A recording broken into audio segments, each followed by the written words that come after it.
ರಾಮಲಿಂಗಾರೆಡ್ಡಿ ಅವರ ವಿಚಾರದಲ್ಲಿ ಮುಖ್ಯಮಂತ್ರಿ ಡಿಕೆ ಶಿವಕುಮಾರ್ ಅವರಿಗೆ ಕಾಡ್ತಾ ಇರುವಂತಹ ಚಿಂತೆ ಏನು? ಬೆಂಗಳೂರಿನ ಉಸ್ತುವಾರಿ ನಿಜಕ್ಕೂ ಡಿಕೆ ಶಿವಕುಮಾರ್ ಅವರಿಗೆ ದೊಡ್ಡ ವರಿಯಾಗ್ಬಿಟ್ಟಿದೆ. ಯಾಕೆ ಅಂದ್ರೆ ಬೆಂಗಳೂರು ನಗರಾಭಿವೃದ್ಧಿ ಖಾತೆಗಾಗಿ ರಾಮಲಿಂಗಾರೆಡ್ಡಿ ಪಟ್ಟು ಹಿಡಿದಿದ್ದಾರೆ. ನೀವು ನನಗ ಖಾತೆ ಕೊಡದೇ ಇದ್ರೆ ನಾನು ಸಂಪುಟದಿಂದಲೇ ಹೊರಗಡೆ ಹೋಗ್ತೀನಿ ಅಂತ ಹೇಳಿದಾರಂತೆ. ನನಗೆ ನಗರಾಭಿವೃದ್ಧಿ ಖಾತೆಯೇ ಬೇಕು, ಅದನ್ನ ಕೊಟ್ಟಿಲ್ಲ ಅಂದ್ರೆ ನಾನು ಬೇರೆ ಯಾವ ಖಾತೆಯೂ ಬೇಡ ಅಂದಿದ್ದಾರಂತೆ ರಾಮಲಿಂಗಾರೆಡ್ಡಿ. ರಾಮಲಿಂಗಾರೆಡ್ಡಿ ಅವರ ಜೊತೆ ಮುಖ್ಯಮಂತ್ರಿಗಳು ಸಭೆ ನಡೆಸಿದ್ರು ವಿಧಾನಸೌಧದಲ್ಲಿ, ಆದ್ರೂ ಯಾವುದೇ ಪ್ರಯೋಜನ ಆಗಿಲ್ಲ.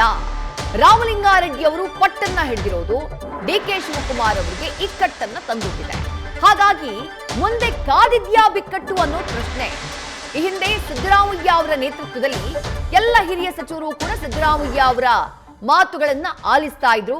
ಆದ್ರೆ ಡಿಕೆ ಶಿವಕುಮಾರ್ ಅವರಿಗೆ ಇದೇ ಸವಾಲು. ಕೆಲವರು ಅವ್ರಿಗಿಂತ ಸೀನಿಯರ್ಸ್ ಇದ್ದಾರೆ, ಇನ್ನು ಕೆಲವರು ಅವರ ಸಮಕಾಲೀನರಿದ್ದಾರೆ. ಹಾಗಾಗಿ ಯಾವ ರೀತಿ ಇದನ್ನ ನಿಭಾಯಿಸ್ತಾರೆ ಡಿಕೆ ಶಿವಕುಮಾರ್ ಅವರು? ಅದರ ಜೊತೆಗೆ ಮತ್ತೂ ಒಂದು ಪ್ರಶ್ನೆ ಇದೆ. ಕೊಟ್ಟ ಮಾತನ್ನ ಉಳಿಸಿಕೊಳ್ತಾರಾ ಡಿಕೆ ಶಿವಕುಮಾರ್ ಅವರು? ಕೊಟ್ಟಿದ್ ಯಾರಿಗೆ ಮಾತನ್ನ? ರಾಮಲಿಂಗಾರೆಡ್ಡಿ ಅವರಿಗೆ ಕೊಟ್ಟಂತ ಮಾತು. ಹಾಗಾದ್ರೆ ರಾಮಲಿಂಗಾರೆಡ್ಡಿ ಅವರಿಗೆ ಡಿಕೆ ಶಿವಕುಮಾರ್ ಅವರು ಕೊಟ್ಟಿದ್ದಂಥ ಮಾತು ಏನು? ಅದನ್ನ ಡೀಟೇಲ್ ಆಗಿ ನೋಡ್ತಾ ಹೋಗೋಣ. ರಾಮಲಿಂಗಾರೆಡ್ಡಿಗೆ ಜಲಸಂಪನ್ಮೂಲ ಖಾತೆ ನೀಡುವ ಬಗ್ಗೆ ಸದ್ಯ ಚರ್ಚೆಯಾಗ್ತಾ ಇದೆ. ಬೆಂಗಳೂರು ಅಭಿವೃದ್ಧಿ ಖಾತೆ ಬೇಕು ಅಂತ ಹೇಳಿ ರಾಮಲಿಂಗಾರೆಡ್ಡಿ ಅವರು ಪಟ್ಟು ಹಿಡಿದಿದ್ದಾರೆ, ಅದನ್ನ ತಿಳಿಸ್ತಾರೆ. ಜಲಸಂಪನ್ಮೂಲ ಖಾತೆ ಬೇಡ ಅಂತ ರಾಮಲಿಂಗಾರೆಡ್ಡಿ ಹೇಳ್ತಿದ್ದಾರಂತೆ. ಡಿಕೆ ಶಿವಕುಮಾರ್ ಅವರಿಗೆ ಜಲಸಂಪನ್ಮೂಲ ಖಾತೆಯನ್ನ ರಾಮಲಿಂಗಾರೆಡ್ಡಿ ಅವರಿಗೆ ಕೊಡಬೇಕು ಅಂತ ಇಷ್ಟ. ಆದ್ರೆ ನಾನು ಬೆಂಗಳೂರಿನವ, ನನಗ್ ನೀವು ಜಲಸಂಪನ್ಮೂಲ ಖಾತೆ ಕೊಟ್ರೆ ಹೇಗೆ? ಬೆಂಗಳೂರು ನಗರ ಅಭಿವೃದ್ಧಿ ಖಾತೆ ಕೊಡಿ, ಆ ಖಾತೆ ಕೊಡೋದಿದ್ರೆ ಕೊಡಿ, ಇಲ್ಲ ಅಂತಂದ್ರೆ ನಾನು ಸಂಪುಟದಲ್ಲೇ ಇರೋದಿಲ್ಲ ಅಂತ ಹೇಳಿದ್ದಾರಂತೆ ರಾಮಲಿಂಗಾರೆಡ್ಡಿ. ಅಂದ್ರೆ ಬಹಳ ಪ್ರಬಲವಾಗಿ ತಮ್ಮ ವಾದವನ್ನ ಮಂಡಿಸಿದ್ದಾರೆ. ಸಿಎಂ ಡಿಕೆ ಶಿವಕುಮಾರ್ ಅವರನ್ನ ಭೇಟಿಯಾಗಿ ಸ್ಪಷ್ಟವಾಗಿ ತಿಳಿಸಿದ್ದಾರೆ ರಾಮಲಿಂಗಾರೆಡ್ಡಿ. ಆ ದೃಶ್ಯಗಳನ್ನ ಗಮನಿಸ್ತಾ ಇದ್ದೀರಿ. ಮುಖ್ಯಮಂತ್ರಿಗಳ ಕೊಠಡಿಗೆ ಹೋಗಿ ಚರ್ಚೆಯನ್ನ ಕೂಡ ಮಾಡ್ಬರ್ತಾರೆ ರಾಮಲಿಂಗಾರೆಡ್ಡಿ ಅವರು. ಆದ್ರೆ ತಮ್ಮ ಬಿಗಿಪಟ್ಟನ್ನ ಸಡಿಲಿಸಿಲ್ಲ. ಈಗ ಕೊಟ್ಟ ಮಾತಿನ ವಿಚಾರಕ್ಕೆ ಬರೋಣ. ಡಿಕೆ ಶಿವಕುಮಾರ್ ಅವರು ರಾಮಲಿಂಗಾರೆಡ್ಡಿ ಅವರಿಗೆ ಮಾತು ಕೊಟ್ಟಿದ್ಯಾವಾಗ? 2023ರಲ್ಲಿ ಸಿದ್ದರಾಮಯ್ಯ ಅವರ ನೇತೃತ್ವದಲ್ಲಿ ಸರ್ಕಾರ ರಚನೆಯಾದಾಗ, ಡಿಕೆ ಶಿವಕುಮಾರ್ ಅವರು ಡಿಸಿಎಂ ಆದಾಗ, ಆ ಟೈಮ್ನಲ್ಲಿ ರಾಮಲಿಂಗಾರೆಡ್ಡಿ ಅವರ ಪಾಲಾಗಬೇಕಾಗಿತ್ತು ಬೆಂಗಳೂರಿನ ಉಸ್ತುವಾರಿ, ಬೆಂಗಳೂರು ನಗರಾಭಿವೃದ್ಧಿ ಖಾತೆ. ಆದ್ರೆ ರಾಮಲಿಂಗಾರೆಡ್ಡಿ ಅವರ ಮನವೊಲಿಸಿ ಆ ಖಾತೆಯನ್ನ ಪಡೆಯುವಲ್ಲಿ ಸಕ್ಸಸ್ ಆಗಿದ್ರು ಡಿಕೆ ಶಿವಕುಮಾರ್ ಅವರು. ಆ ಟೈಮ್ನಲ್ಲಿ ಹೇಳಿದ್ರಂತೆ, ಮುಂದೆ ಅಂದ್ರೆ ಅಧಿಕಾರ ಹಂಚಿಕೆಯ ಸೂತ್ರ ಇತ್ತಲ್ಲ, ಮುಂದೆ ನಾನು ಮುಖ್ಯಮಂತ್ರಿ ಆದಾಗ ಬೆಂಗಳೂರು ನಗರಾಭಿವೃದ್ಧಿ ಖಾತೆಯನ್ನ ನಿಮಗೇ ಕೊಡ್ತೀನಿ ಅಂದಿದ್ರಂತೆ.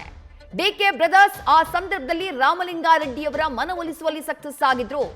ಈ ಪ್ರಶ್ನೆ ಇರೋದು, ಆವತ್ತು ಡಿಕೆ ಶಿವಕುಮಾರ್ ಅವರು ಕೊಟ್ಟಂತಹ ಮಾತನ್ನ ಇವತ್ತು ಮುಖ್ಯಮಂತ್ರಿ ಆಗಿದ್ದಾರೆ, ಉಳಿಸಿಕೊಳ್ತಾರಾ ಅನ್ನುವಂಥ ಪ್ರಶ್ನೆ ಇದೆ.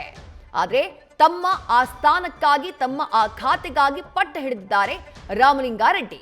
ಈ ಹಿಂದಿನ ಸಂಪುಟದಲ್ಲಿ ನನ್ನ ಅನುಭವಕ್ಕೆ ತಕ್ಕದಾದಂಥ, ನನ್ನ ಸಾಮರ್ಥ್ಯಕ್ಕೆ ತಕ್ಕದಾದಂತಹ ಖಾತೆಯನ್ನ ಕೊಟ್ಟಿಲ್ಲ ಅನ್ನೋದು ರಾಮಲಿಂಗಾರೆಡ್ಡಿಯವರ ಬೇಸರ ಆಗಿತ್ತು 2-3 ದಿನಗಳ ಹಿಂದೆ. ಅದನ್ನ ಬಹಿರಂಗವಾಗಿಯೂ ಹೇಳ್ಕೊಂಡಿದ್ರು. ಈಗ ಡಿಕೆ ಶಿವಕುಮಾರ್ ಅವರು ಮುಖ್ಯಮಂತ್ರಿ ಆಗ್ತಾ ಇದ್ದ ಹಾಗೆ ಇದೇ ಖಾತೆ ಬೇಕು ಅಂತ ಪಟ್ಟು ಹಿಡಿದಿದ್ದಾರೆ. ಇದನ್ನ ಹೇಗೆ ಸಾಲ್ವ್ ಮಾಡ್ತಾರೆ ಡಿಕೆ ಶಿವಕುಮಾರ್ ಅನ್ನೋದು ಸದ್ಯಕ್ಕಿರುವಂತಹ ಪ್ರಶ್ನೆ.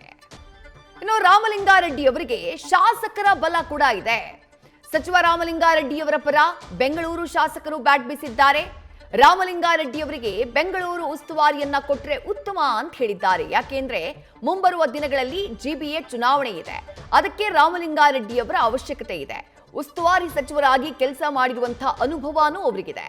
ಅಪಾರ ಅನುಭವವನ್ನ ಬಳಸಿಕೊಳ್ಳಬಹುದು ಅಂತ ಹೇಳಿ ಬೆಂಗಳೂರು ಕಾಂಗ್ರೆಸ್ ಶಾಸಕರು ಹೇಳಿದ್ದಾರಂತೆ. ರಾಮಲಿಂಗಾರೆಡ್ಡಿಯವರ ಬೆನ್ನಿಗೆ ಈ ಮೂಲಕ ಕಾಂಗ್ರೆಸ್ನ ಶಾಸಕರು, ಬೆಂಗಳೂರು ನಗರದ ಶಾಸಕರು ನಿಂತಿದ್ದಾರೆ.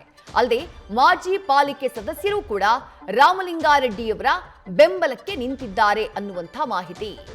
ಆದ್ರೆ ರಾಮಲಿಂಗಾರೆಡ್ಡಿಯವರ ಈ ಬಿಗಿ ಪಟ್ಟಿಗೆ ಡಿಕೆ ಶಿವಕುಮಾರ್ ಅವರು ಮಣಿತಾರಾ ಅಥವಾ ಇದನ್ನ ಯಾವ ರೀತಿ ಸಾಲ್ವ್ ಮಾಡ್ತಾರೆ ಅನ್ನೋದು ಸದ್ಯಕ್ಕಿರುವಂತಹ ಕುತೂಹಲ. ನ್ಯೂಸ್ ಫಸ್ಟ್ ನಿರ್ಭೀತಿಯಿಂದ ನಿಮ್ಮ ಪರವಾಗಿ.